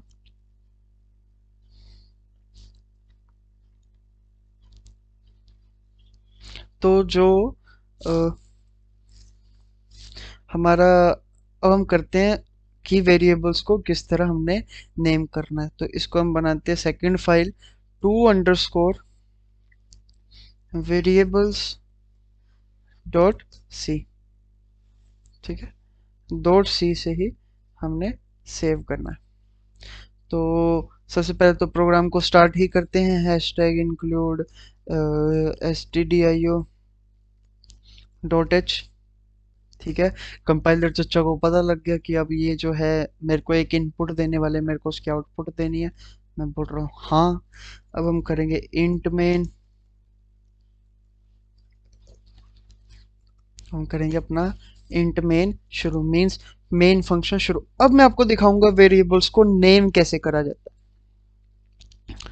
वेरिएबल्स क्या होता है, जिसके अंदर कोई चीज स्टोर कर सकते हैं। एलमीरा के अंदर कपड़े स्टोर कर सकते हैं। अब मैं जो है ए के अंदर मैं स्टोर कर रहा हूं 3। ठीक है, ए के अंदर मैं सी स्टोर कर रहा हूं, बट उसको मैंने जो है टर्मिनेट भी करना है। ठीक है, ए के अंदर जो चीज लिखी है उसको मैंने टर्मिनेट भी करना है, खत्म भी करना है। तभी कंपाइलर को पता लगेगा, नहीं तो कंपाइलर सोचेगा यार, अब अभी देखो मैंने यहाँ पे सेमी कोलन नहीं ना लगाया, कंपाइलर सोचेगा यार इसको हो सकता है इसने इसके बाद कोई बड़ी रकम लिखनी है, बट नहीं, मैं कंपाइलर को बताऊंगा नहीं, बस इतना ही सेमी कोलन लगा के। अब देखो ये जो है ये एक वेरिएबल है। अब ए को कैसे कैसे नेम कर सकते हैं। एक तो सिंपल ऐसे लिख दिया, नोट्स पे आके आपको बताता हूँ। Variables name are case sensitive. ठीक है, केस सेंसिटिव कैसे, अगर उसको ए लिखा ना तो ए ही रहेगा, कैपिटल ए लिखा तो कैपिटल ए रहेगा। ठीक है, मींस कंप्यूटर की लैंग्वेज में स्मॉल ए और कैपिटल ए अलग अलग हैं। फिर से come on come on, small A capital A R the two different things. ठीक है, तो सबसे पहली चीज आपको रूल में ये पता लग गई कि variables name are case sensitive, fine. अगली चीज, no special symbol other than underscore is allowed. For example मैं इसको एट द रेट ए नहीं लिख सकता, मैं इसको at the rate a is equal to 3 नहीं लिख सकता। ये चीज याद रख लेना, मैं इसको एट द रेट 3 नहीं लिख सकता। ठीक है, इसको मैं a is equal to 3, but हाँ इसको मैं अंडरस्कोर ए जरूर लिख सकता हूँ, underscore a is equal to 3। ठीक है, देखो यहाँ पे लिखा भी है, no special symbol other than underscore is allowed. Okay, means आपको, आप इसको अंडरस्कोर ए भी लिख सकते हो और ए अंडरस्कोर बी भी लिख सकते हो, but a at the rate b, a star b ऐसे नहीं लिख सकते। ओके, दूसरा रूल भी समझ आ गया आपको। Now the third rule, no space और कॉमा इज अलाउड। मतलब आप इसको ए अंडरस्कोर बी तो लिख सकते हैं, सॉरी ए अंडरस्कोर बी तो लिख सकते हैं, पर इसको ए स्पेस बी नहीं लिख सकते, या फिर ए कोमा बी नहीं लिख सकते। ओके, एक आपको ये रूल भी आ गया समझ। अब आता है first character must be an alphabet और अंडरस्कोर। देखो मैंने बताया है ना, जैसे अंडरस्कोर ए लिखा था कि फर्स्ट करेक्टर या तो अल्फाबेट होना चाहिए फिर अंडरस्कोर होना चाहिए, न्यूमेरिकल नहीं होना चाहिए वेरिएबल का। जैसे मान लो मैं इसको 2a नहीं लिख सकता, 2a इज इक्वल टू 3, देखो उसने पहले लाल बोल दिया कि नहीं, नहीं हो सकता, फाइन। ओके, सो ये वाला रूल भी अब यहाँ पे variables must be meaningful so that the program could become more readable. ठीक है, वेरिएबल्स जो है अच्छे बनाओ, ऐसे बनाओ कि समझ में आ जाए। जैसे इसको ए ही बनाओ, इसको x इज इक्वल टू 3 ना बनाओ। फाइन, ठीक है, समझ आ गया। ओके, अब हमारा नेमिंग द वेरिएबल्स भी आपको समझ आ गया। तब हमने 7 तक कंप्लीटली कर लिया। कमेंट्स अभी थोड़ी देर बाद पढ़ते हैं। अब हमारी आती है 9th चीज, लाइब्रेरी फंक्शन। उसके बाद आएगी 10th चीज, टाइप्स ऑफ लाइब्रेरीज। ठीक है, तो लाइब्रेरी फंक्शंस क्या होते हैं? देखो, सी में ना कई तरह के फंक्शन होते हैं जो कि कुछ स्पेशल काम करने के लिए ही बने हैं। ठीक है, जो कुछ स्पेशल काम, जैसे कि प्रिंट एफ जो है बना इसलिए कि जो इसके अंदर लिखा है वो प्रिंट हो जाए। मेन बना इसलिए है कि जो भी इसके अंदर लिखा है वो एग्जीक्यूट हो जाए। ठीक है, फिर से प्रिंट एफ बना इसीलिए कि जो प्रिंट एफ के अंदर लिखा हुआ है प्रिंट हो जाए, लेकिन मेन के अंदर जो भी चीज लिखी है वो सारी ही एग्जीक्यूट होती है। देखो, प्रिंट एफ एग्जीक्यूट हो रहा है पहले, तभी तो प्रिंट एफ के अंदर लिखी हुई चीज फिर प्रिंट हो रही है। फाइन, तो कुछ स्पेशल लाइब्रेरी फंक्शंस इसलिए बने। देखो, library functions are used to carry out the library functions. For example, print f is used to print a statement. Fine, अब देखो, हमने तीन तरह के वेरिएबल्स पढ़े थे। Integer variable, real variable, character variable. ठीक है, बट कंपाइल हमारा जो सी होता है ना वो इतना समझदार नहीं होता। हमारा जो सी होता है ना वो इतना समझदार नहीं होता। उसको बताना पड़ता है कि जो हमने वेरिएबल रखा वो इंटीजर है, नहीं, क्या वो इंटीजर है, क्या वो फ्लोट है, उसको बताना ही पड़ेगा। ठीक है, तो उसको बताएंगे कैसे, ये देखो। सपोज मैं एक इंटीजर वेरिएबल ही स्टोर करने जा रहा हूं, तो हम क्या लिखेंगे? Int a is equal to 3। अब कंपाइलर को पता लग गया कि ए जो है सिर्फ इंटीजर वेरिएबल को ही लेगा। जो ए लिखा है ना वो सिर्फ इंटीजर वेरिएबल्स को ही लेगा, वो डेसिमल वेरिएबल्स को लेगा ही नहीं, क्योंकि हमने कंपाइलर को बोल दिया, कंपाइलर चचा ये जो आपके पास वेरिएबल है इसमें सिर्फ इंटीजर वैल्यू ही स्टोर होगी, इसमें 3.0 नहीं स्टोर करेंगे। 3.0 स्टोर करेंगे तो ये एरर दे सकता है। A is equal to z store कर देंगे, मतलब वेरिएबल के अंदर एक वेरिएबल मीन्स कैरेक्टर ही स्टोर कर दें तो भी ये एरर दे सकता है। कंपाइलर को ये बताना ही पड़ेगा कि हाँ ये इंटीजर है। अब कई लोग बोलेंगे कि क्या जरूरत थी ऐसे लिखने की, ए इज इक्वल टू 3 भी इंटीजर है, या फिर ए मतलब कुछ भी लिख सकते थे। तो आपको एक बड़ा ही इंपॉर्टेंट कंसेप्ट समझाता हूँ। जो हमारी कंप्यूटर होती है ना उसके कुछ हमारी कंप्यूटर में जो मेमोरी होती है, जो हम कंप्यूटर में कुछ भी स्टोर करते हैं वो कंप्यूटर के मेमोरी ब्लॉक्स में स्टोर्ड होता है। जैसे मैं आपको दिखाता हूँ, जो देखो, जो हमारे कंप्यूटर के मेमोरी ब्लॉक्स होते हैं ना वो कुछ इस तरह के होते हैं। देखो, ठीक है, अ, ये हमारे कंप्यूटर के जो मेमोरी ब्लॉक्स होते हैं वो कुछ इस तरह के होते हैं। मीन्स मान लो मैं ए इज इक्वल टू 3 लिख रहा हूँ तो हो सकता है वो इस वाले ब्लॉक में स्टोर हो गया।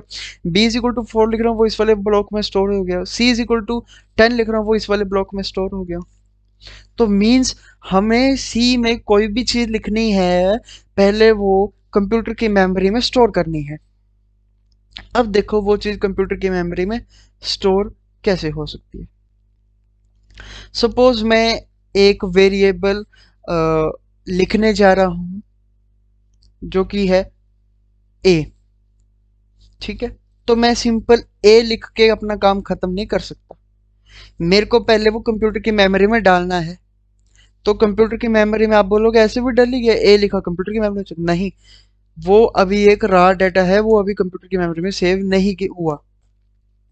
कंप्यूटर की मेमोरी में सेव कैसे होगा? पहले उस वेरिएबल को क्लासिफाई करना पड़ेगा, वो इंटीजर है, रियल है मींस फ्लोट है, रियल को फ्लोट के नाम से डिनोट करा जाता है, रियल मींस डेसिमल, और कैरेक्टर है तो कैर के नाम से, CHAR। फाइन, तो मैं कंप्यूटर को बताऊंगा, कंप्यूटर चचा मैं आपकी मेमोरी में एक वेरिएबल स्टोर करने जा रहा हूँ ए।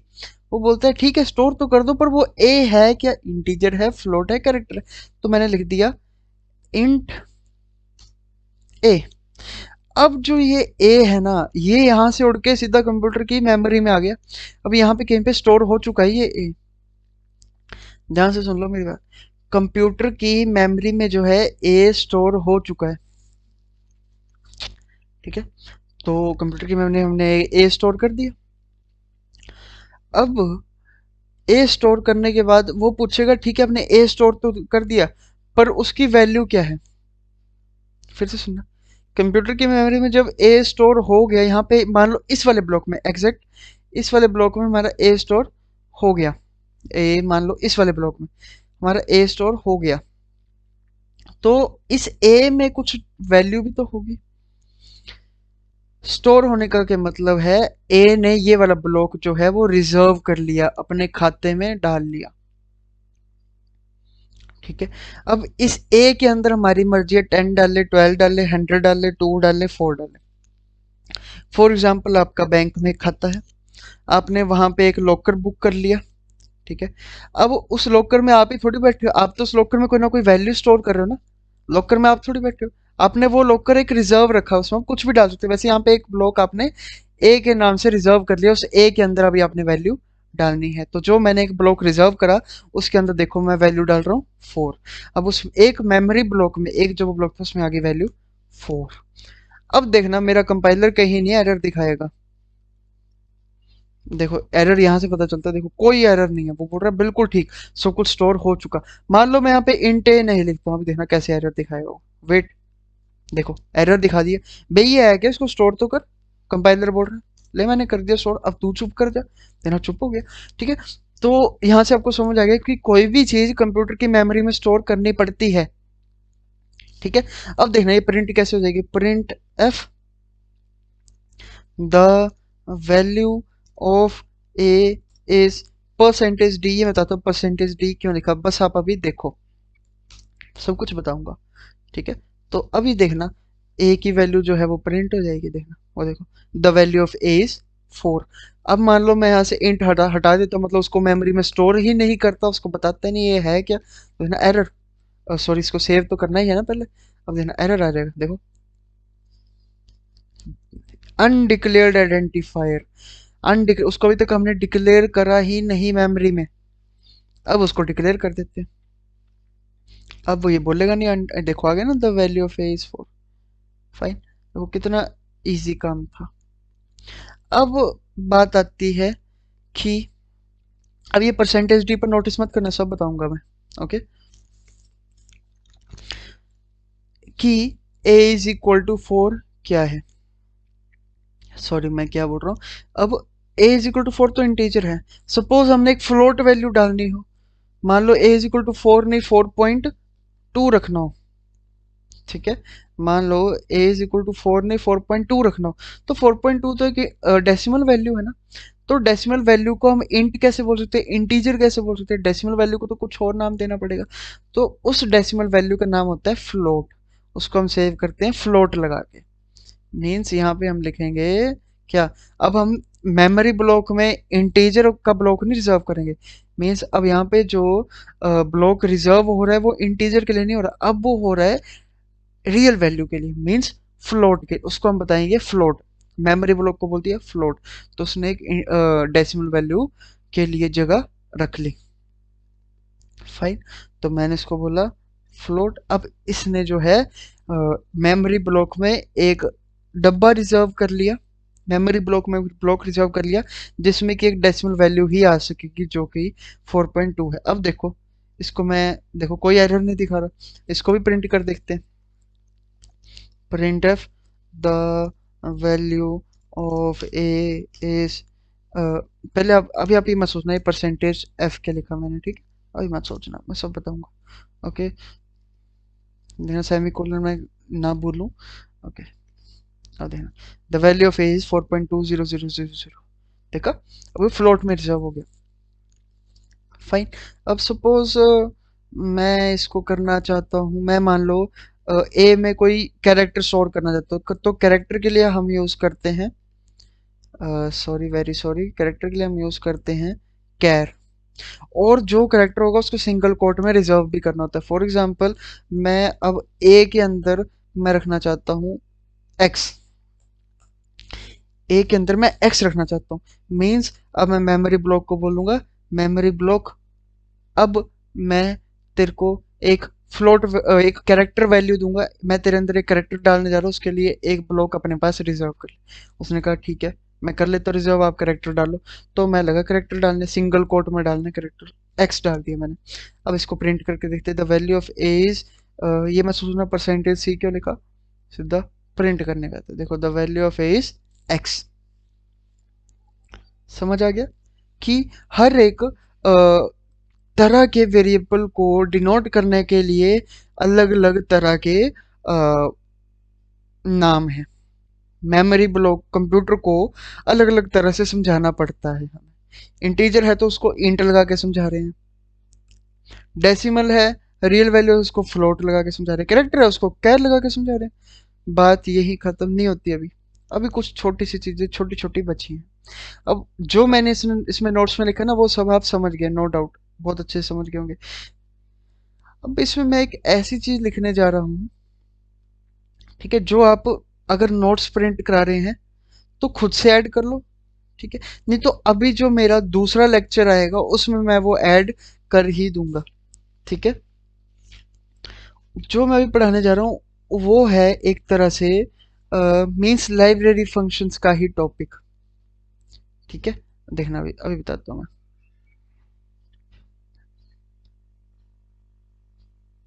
लाइब्रेरी फंक्शंस का ही टॉपिक है। फॉर एग्जांपल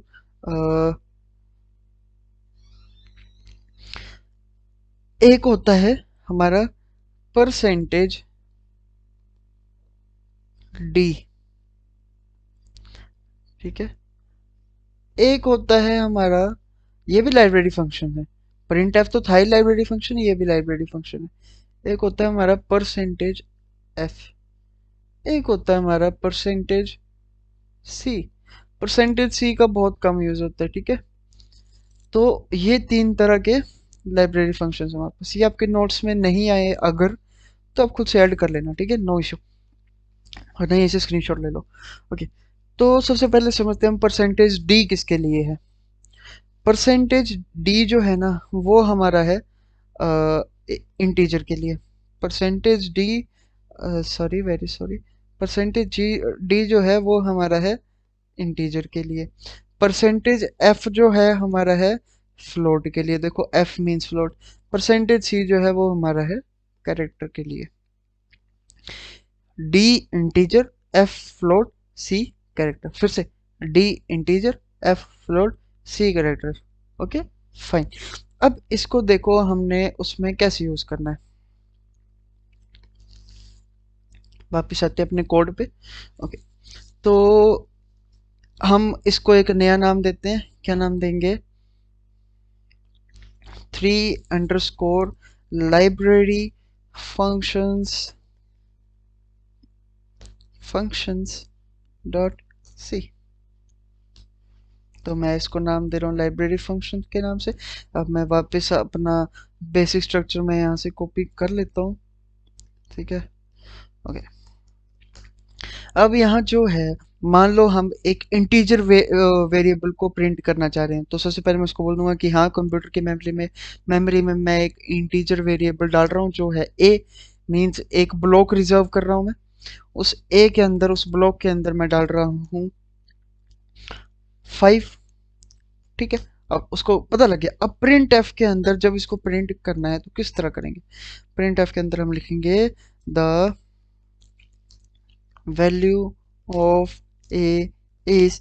अब देखो, अब आपका आप पर डिपेंड करता है, जो आपकी वैल्यू 5 आपने प्रिंट करनी है वो आपने कहाँ करनी है। क्या आपने वो यहाँ करनी है, क्या आपने वो यहाँ करनी है, मीन्स क्या आपने वो वैल्यू के बाद चाहिए आपको लिखी हुई, क्या वो लिखी हुई आपको ऑफ के बाद चाहिए। मैं बताता हूँ ना। तो मान लो आपको यही चाहिए तो आप लिखोगे परसेंटेज डी। मैंने क्या बताया था, इंटीजर के लिए परसेंटेज डी यूज होता है, बताया था ना मैंने। यहाँ पे लिख देता हूँ मैं, for integer use percentage D, integer के लिए परसेंटेज डी। और अब हमने इसको बताना भी है कि परसेंटेज डी क्या है, तो मैं उसको कैसे बता रहा हूँ यहाँ से। देखो, उसने पूछा परसेंटेज डी क्या है, तो मैंने यहाँ पे अपना डबल कोड खत्म करा और बिना किसी डबल कोड बिना किसी कोमा के यहाँ पे लिखा परसेंटेज डी ए ही है। सेमीकोलन से टर्मिनेट करा, यहाँ पे लिखा रिटर्न 0, बात करी, खत्म। अब देखो कैसे प्रिंट होता है। देखो the value of a is 5। अब मान लो आप इस 5 को यहाँ पे चाहते हो तो परसेंटेज डी हटा के यहाँ से यहाँ लिख दो परसेंटेज डी, तब यहाँ पे प्रिंट हो जाएगी। देखना वो देखो the value of 5 A is, क्योंकि आपने परसेंटेज डी यहाँ लिख, जहाँ परसेंटेज डी लिखोगे वहाँ ही आपकी वैल्यू प्रिंट होगी, बशर्ते यहाँ पे लिखना भी है कि परसेंटेज डी है क्या, वो ए ही है। फाइन। चलो ये तो होगी एक चीज। अब मान लो हमें एक दूसरा वेरिएबल जो कि डेसिमल है उसको हम नाम देते हैं बी। तो पहले हम कंप्यूटर के मेमोरी ब्लॉक को बताएंगे कि वो डेसिमल है किससे, फ्लोट लगा के। अब हम बताएंगे कि बी है क्या, बी मान लो है 4.56, 4.5 मान लेते हैं। तो अब हम नीचे लिखेंगे print f the value of b is, अब मैंने क्या बताया था फ्लोट के लिए आपको यूज होता है परसेंटेज एफ। अब उसको बता कोट के बाहर चल जाओ, डबल कोट के बाहर चल जाओ और यहाँ पे लिख दो एफ। अब जो आपकी इसकी वैल्यू है वो भी प्रिंट हो जाएगी। अब देखना आपकी इसकी रुक जाओ, ये एक एरर दिखा रहा है ना, ये देखना हमने, अरे यार वो एफ थोड़ी, वो तो बी है। फाइन। अब देखना ये भी कैसे प्रिंट होगा, देख लो the value of a is 5, the value of b is 4.500। अब देखो यहाँ पे जो है ये दोनों एक ही लाइन में प्रिंट हो रहे हैं, तो इसको कैसे सेपरेट करते हैं, यहाँ पे आप लगा दो बैक स्लैश एन, बस अब देखना सेपरेट हो जाएगा। देखना तो बैक स्लैश एन क्या करता है, लाइन सेपरेट कर देता है। ये जो है नेक्स्ट चैप्टर के नोट्स में मैं ऐड कर दूंगा। The value of a is 5, the value of b is 4.5। अब जैसे मान लो एक तीसरा वेरिएबल है जो कि कैरेक्टर है, तो उसको पहले हम मेमोरी ब्लॉक में डाल देंगे ये बता के कि सी जो ब्लॉक है वो उसमें कैरेक्टर वैल्यू आएगी। सी ब्लॉक में अब कैरेक्टर वैल्यू हम डाल रहे हैं, मान लो उसमें हम डाल रहे हैं ए। सी में ए को स्टोर करना मैंने है, सी में हम कर देते हैं जेड स्टोर। ठीक है, तो यहाँ पे फिर से यही सब लिखेंगे प्रिंट एफ द वैल्यू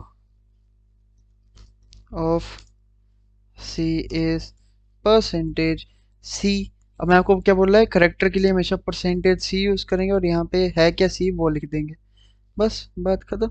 हाँ यहाँ पे बैक स्लैश एन लगाना, नहीं तो फिर से ये दोनों इकट्ठे एक ही लाइन में आ जाएंगे, है ना। बस आगे देखो value of a is 5, value of b is this, value of c is this. Okay. अब मैं आपको एक चीज बता देता हूँ एक बार फिर से कि सबसे पहली बात जहाँ पे परसेंटेज डी लिखेंगे वहां पे ही हमारी वैल्यू प्रिंट होगी। देखो परसेंटेज डी इसके बाद लिखा तो इसके बाद ही वैल्यू प्रिंट हो रही है, परसेंटेज एफ इसके बाद लिखा इसके बाद ही प्रिंट हो रही है। लेकिन बैक स्लैश एन कहाँ पे लिखना, वो भी डबल कोट, मतलब प्रिंट एफ के अंदर हमने जो भी अपनी तरफ से ऐड करना है वो सब डबल कोट में डाल दो। डबल कोट के बाहर सिर्फ वैल्यू लिखनी है, मीन्स परसेंटेज डी की वैल्यू क्या है, ए। परसेंटेज डी किसको डोनेट कर रहा है, ए को। परसेंटेज एफ किसको डिनोट कर रहा है, बी को। परसेंटेज सी किसको डिनोट कर रहा है, सी को। ओके, सो हमारा ये वाला प्रोग्राम भी कंप्लीट हो गया। अब आई होप कि आपका सारा ही कंप्लीट हो गया। दो चीजें सिर्फ नोट्स में ऐड करनी आपने किया, एक तो back slash n line separate करता है, दूसरा कि इंटीजर वेरिएबल को इंट बोलते हैं, रियल वेरिएबल को फ्लोट बोलते हैं और कैरेक्टर वेरिएबल को ऑब्वियसली कैर बोलते हैं। एक छोटी सी चीज और बताऊंगा, आई होप कि आप बोर ना हो रहे हो। चलो छोटी सी चीज है, सिर्फ छोटी सी चीज, कि व्हाट आर कमेंट्स। देखो मान लो आप एक पेज पर लिख रहे हो, आपको मैडम ने बोला कि बेटा ये साइंस का चैप्टर आपको पढ़ा दिया, इसके कल क्वेश्चन आंसर लिख के लाना अपनी फेयर कॉपी पे। आपने वो क्वेश्चन आंसर लिख दिए, पर मान लो बीच में कोई ऐसा क्वेश्चन है, कोई ऐसी चीज है जो कि आप मैडम को नहीं दिखाना चाहते लेकिन उसमें कॉपी में लिखना भी चाहते, तो ऐसा हो सकता है क्या कि आप मैडम को ना दिखाएं और कॉपी में लिखी भी हुई हो? नहीं, बट कंप्यूटर में हो सकता है, देखना भी। क्या मेरे कहने का मतलब है, देखो इसी प्रोग्राम में आ जाओ, इसी में मान लो कि मैं यहाँ पे लिखना चाहता हूँ कि यू आर, मान लो मैं यहाँ पे लिखना चाहता हूँ यू आर पागल, सिर्फ इतना लिख रहा हूँ यू आर पागल, तुम पागल हो। ठीक है, यू आर पागल, कुछ यहाँ पे यार अंग्रेज लोग भी बैठे होंगे, यू आर मैड ही लिखना चाहिए। Okay, you are mad. तो देखो मेरे को कंपाइलर बोल रहा है ये क्या है, चलो मैं इसको प्ले करके भी दिखा देता हूँ आपको। अब यहाँ पे कई सारे एरर फेंक देखो, देखो कितने एरर फेंक दिए, कंपाइलर बेचारा पागल हो गया है। कई बार प्रोग्राम ऐसे हैंग भी कर जाता है। ठीक है, तो देखो वो बोल रहा है क्या ये, मैं बोल रहा हूँ सब्र करो। इसको मैं हाइड कैसे करूंगा, यहाँ पे डबल बैक स्लैश एन लगा, double back slash sorry double slash लगा दिया आपने।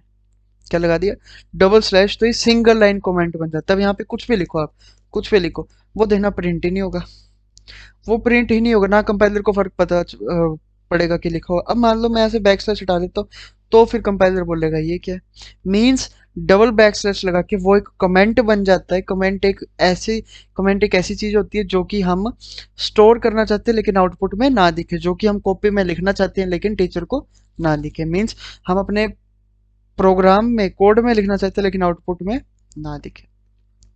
अब सवाल आता है कि क्या ये तभी है ठीक। अब देखो एक लाइन में तो लिख दिया, मान लो मैंने यहाँ पे पोएम लिखी लेकिन उसको प्रिंट नहीं करना चाहता। पोएम लिखी मैंने, twinkle twinkle twinkle twinkle little star, मैंने पे लिखा ट्विंकल ट्विंकल लिटिल स्टार। अब एक लाइन में तो आ गई। अब मैं मान लो यहाँ पे लिखूँ हाउ आई वंडर, तो ऐसे अच्छा तो लगता है, हाउ आई वंडर तो नेक्स्ट लाइन में अच्छा लगेगा।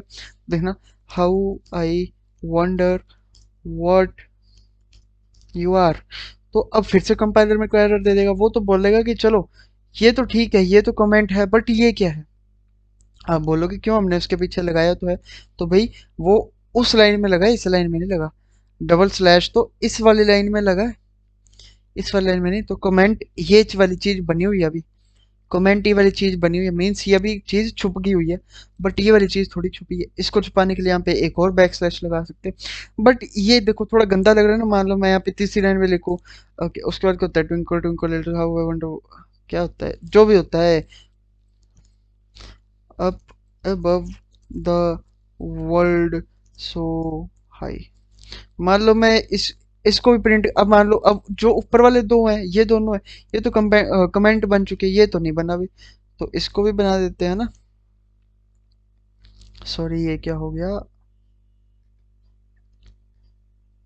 मान लो इसको मैं कमेंट बनाना चाहता हूँ, मैं यहाँ पे डबल स्लैश दे दूंगा। ठीक है,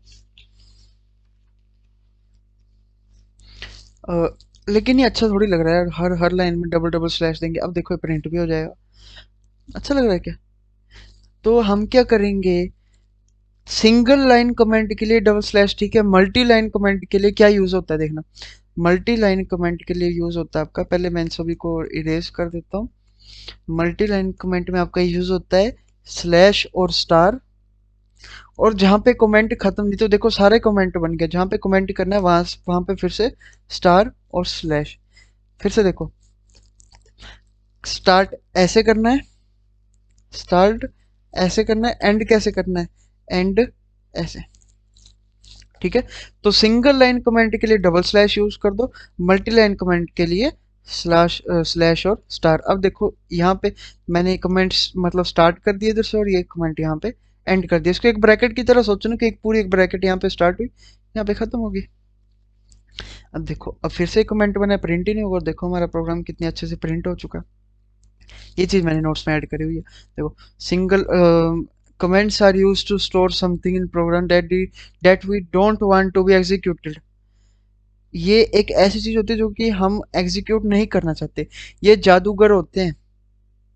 दीज आर हिडन, ये जादू कर रहे होते, these are hidden, these are Mister India from the compiler, that's why they aren't executed. ये छुप जाते हैं, कमेंट्स जो है छुप जाते हैं और इसलिए एग्जीक्यूट नहीं हो पाते। दो तरह के कमेंट होते हैं, देखो दिस इज अ कमेंट, इसको मैंने हाइड कर दिया, किससे, डबल स्लैश से। लेकिन मल्टी लाइन के लिए एक ही स्टार्ट इससे करना पड़ता है, एंड इससे। ओके फाइन गाइस, तो जो हमारा पहला चैप्टर है the basics and the various terms in C, वो कंप्लीट हो गया है। तो आई होप आप इस सेशन को पसंद करेंगे। प्लीज़ चैनल को सब्सक्राइब कर दीजिए, लाइक कर दीजिए, और जो आपके दोस्त हैं जो प्रोग्रामिंग सीखना चाहते हैं, प्लीज़ उन्हें भी ये शेयर करिए, और कमेंट बॉक्स में बताइए कि मुझे कहाँ इम्प्रूव करने की ज़रूरत है। ठीक है, ओके, सो बाय गाइस। और हाँ, अभी जो मैं प्रैक्टिस सेट है इस चैप्टर का, वो मैं एक और वीडियो डालूंगा, इसके साथ ही आ जाएगी वो, प्लीज़ उसे भी देख लें। ठीक है, क्योंकि प्रैक्टिस इज ए मस्ट। और फिर मैं एक या दो दिन बाद नेक्स्ट चैप्टर, मैं ऐसे ही करा करूँगा, एक या दो दिन बाद नेक्स्ट नेक्स्ट चैप्टर डालता जाऊँगा। ठीक है, okay guys, thank you, bye, take care.